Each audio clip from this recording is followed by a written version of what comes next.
Hey everybody, it's Jason Blah here. Now that my two obligatory informative videos are done for the day, it's time to talk about current events in the online fitness community.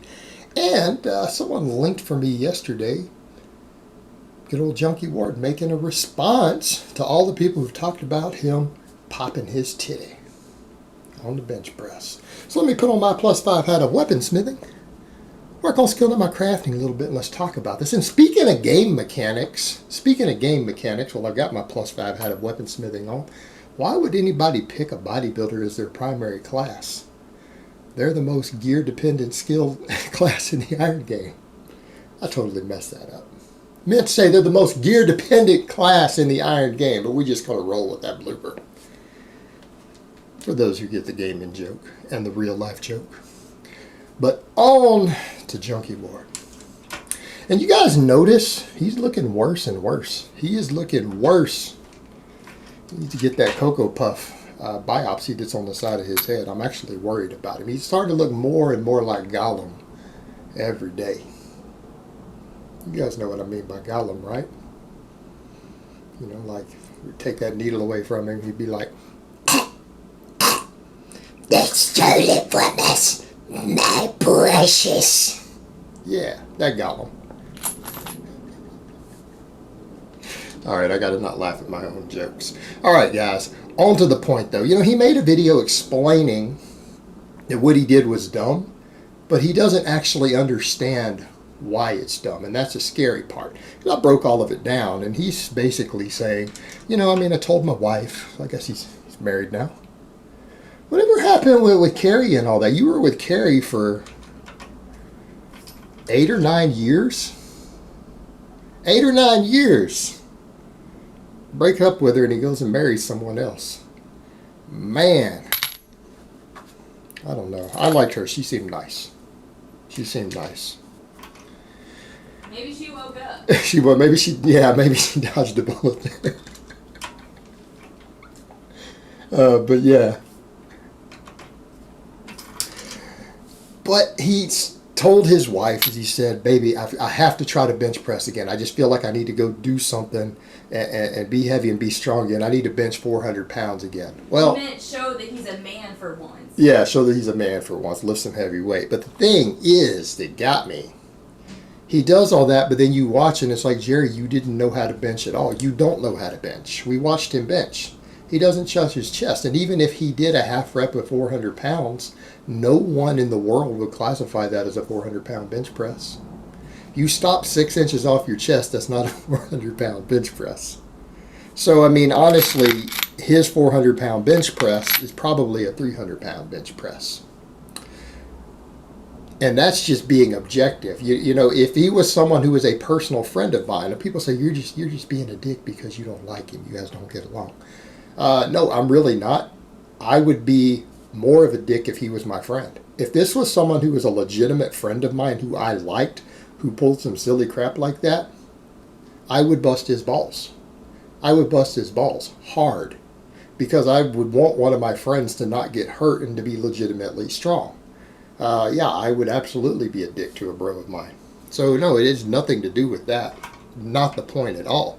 The problem is, you know, he's got a whole audience watching, and hopefully they learn their lesson. Because what have I told you guys about partials on the bench press? I've been saying it for years, that this is how you tear pecs. One of the big causes. And you just saw this happen. Now, apparently it wasn't a full tear, because he said they MRI'd it and X-rayed it and everything. So it's just a muscle tear, but the tendon is still connected to the bone. But he was told he has an enormous amount of scar tissue and calcification on that tendon. Could it be years of doing partials and all that isolation work? He said he had tendinitis and everything. What do I tell you guys all the time? Because some of the drugs that he uses should help with tendinitis. Yet he's got tendinitis. I don't have tendinitis. And I can bench a lot more than he's benching. I don't have tendinitis in my pecs. Why do you think that is? I don't do isolation for my pecs. I don't isolate muscles. I think that's one of the biggest causes of tendinitis, to be honest with you. I think isolation work based on my observations, the people who do the most isolation work are the ones who get tendonitis in those tendons, the muscles they isolate, at least in a number of muscle groups. Partial reps builds up all that scar tissue, all that calcification and tightness in the muscle. That's what caused him to tear his pec. He doesn't train his pec through a full range of motion. That's what causes the tear. And that's the scary thing, is that this is a guy who coaches people, teaches people. I mean, he's a professional in this industry, and he literally doesn't know how to perform a bench press correctly. He has no clue. I mean, I pick on Keno Booty about his bench press, but let's give credit where credit is due.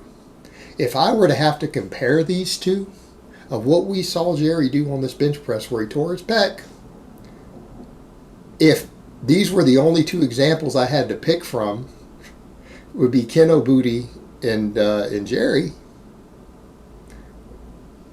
Keno Bodies would be miles better. At least he touches his chest. At least he does the full range of motion. Yeah, it's touch and go. Yeah, he flares his elbows. Yeah, he's going to get hurt eventually too. But he at least goes all the way down. He at least does the full rep. I mean, he tore his pec with the bar 6 inches away from his chest. Wow.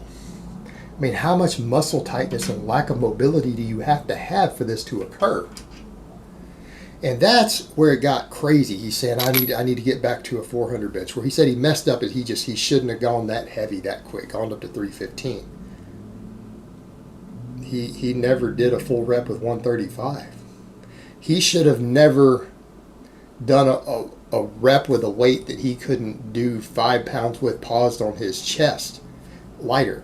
In other words, if you can't pause bench 225 off your chest, you should never do 230.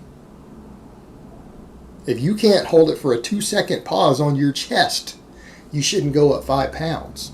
So, I mean, he got it partially right. That's where he messed up.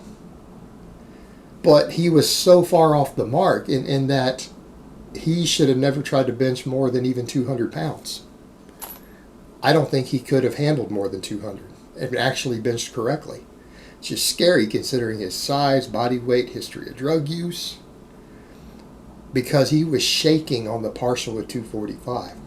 When you unrack a weight like that and it's shaking, you know you're pretty well at your max or above your max. And that's the thing. He's saying, well, it was easy. Yeah, 275 was easy. 245 was above your max. You were shaking. Are you serious?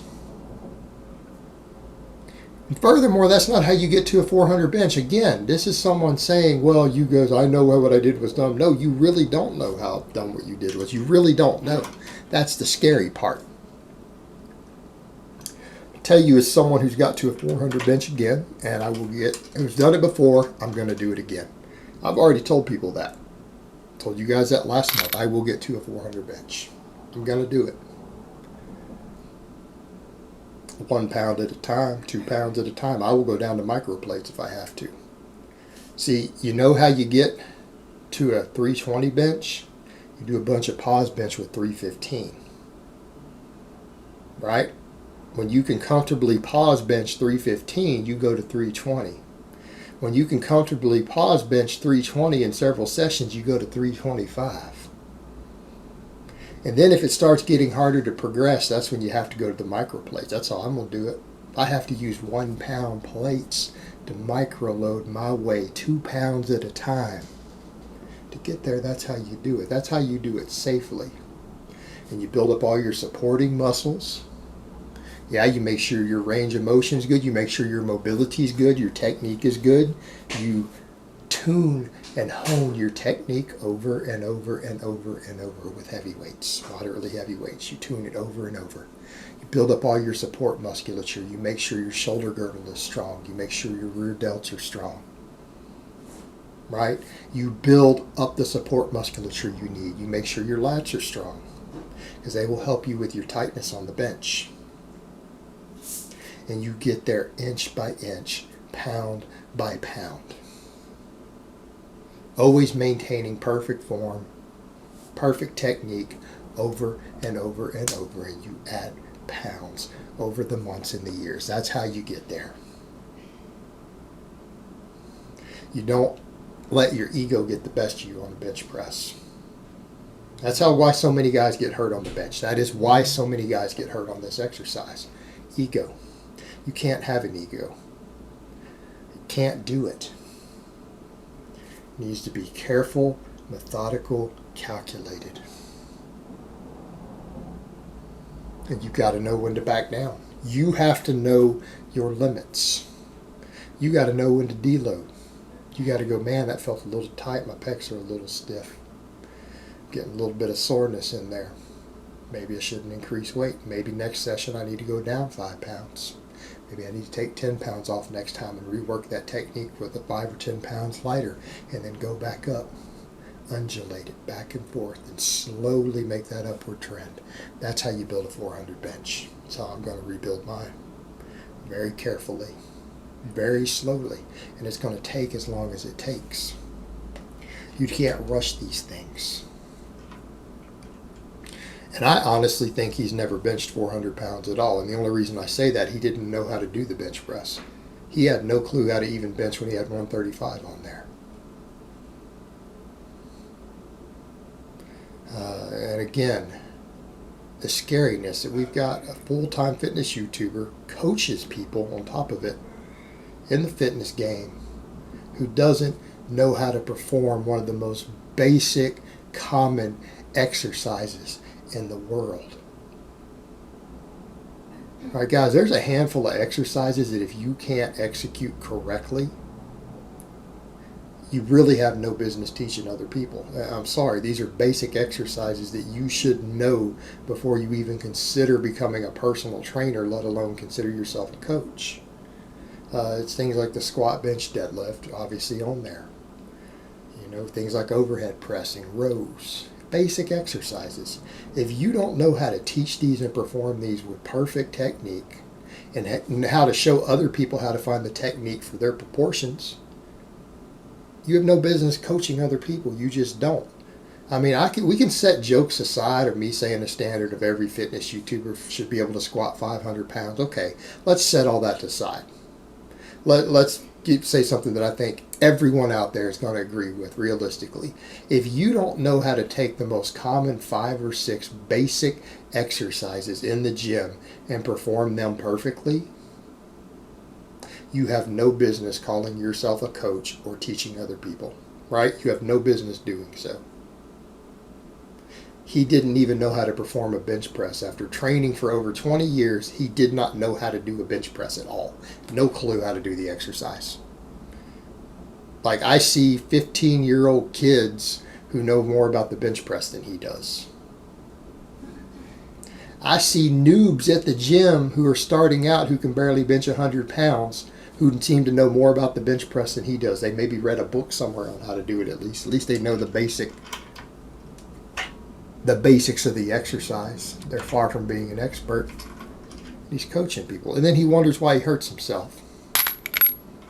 All those years of fluff and pomp and pink dumbbells and partials and machines and isolation work with all those drugs, and the guy can't even perform a basic bench press with a moderately heavy weight for full range of motion, and tears a pec with a partial without even going all the way down.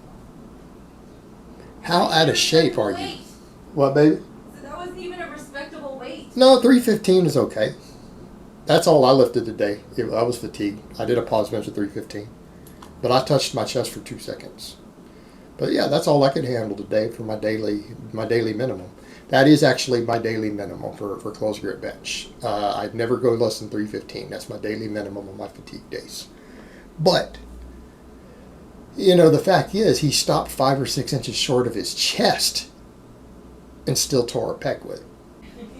But at least his video title, he admitted the truth that he did something really dumb. He just doesn't understand the full extent of it. But at least he's honest about that part. He explained it to the best of his ability. And I guess that's all that can be expected sometimes, you know, to explain something to the best of your mental faculties. That's all anyone can be expected to do at the end of the day.